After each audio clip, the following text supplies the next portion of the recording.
That's They Mighty Giants with the theme song from Malcolm in the Middle, and you're seeing them here on the other side. Well, the old theory is save the best for last, or at least save your favorite for last. So here we are with the very final installment of Uncle Ken's Chicago Rock History, where I give you some history on some of the bands that I knew and bands that were fairly popular in and around Chicago in the 80s, right before the Smashing Pumpkins hit and took the city by storm. Well, as I said, saving the best for last. I don't know if they were the best musically, but they were the one band that made me smile, made me dance. I had the best time going to see these guys over the course of about 12 years of my life, having originally met them in Iowa and following them to Chicago. And they were originally started in Champaign, Illinois in about 1980. Rob, Brad, and Graham, known to the world as the Elvis Brothers. They took their name from the fact that when they had their very first bar gigs, they looked down at their set list, realized that most of the songs were Elvis Presley covers, and said, what the hell, let's call ourselves the Elvis Brothers. It started out as a joke,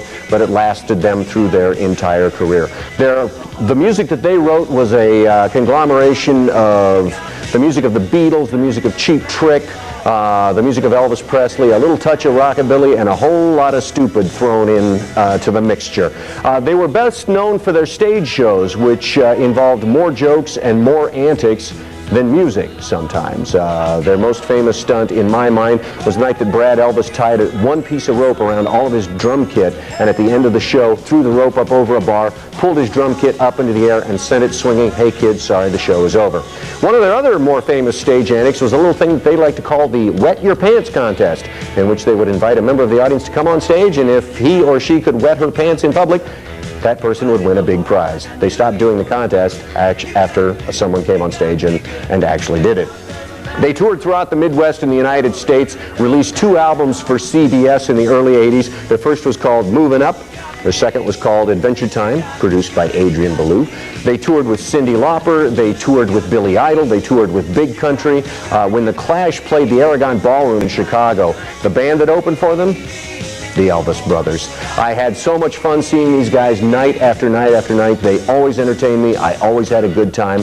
They had a good long run. Their last album of new material came out in the 90s. It was called Now Dig This.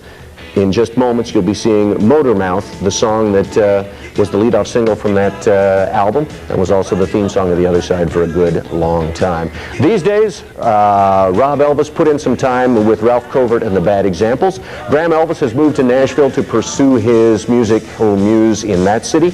And Brad Elvis, after being a groomsman at my wedding some 3 years ago, is also now the leader of a power pop quartet in the city of Chicago called Big Hello. You must see them. The last public appearance of the 3 original members of the Elvis Brothers was in fact at my wedding reception, and guys, I love you to death for it. As I said, they always made me dance, they always made me smile. I will love them till the day that I die. Ladies and gentlemen, that is the last installment of Uncle Ken's Chicago Rock History. These are the Elvis Brothers with Motormouth, and you're seeing them on the other side. Shut your mouth! You shut your mouth!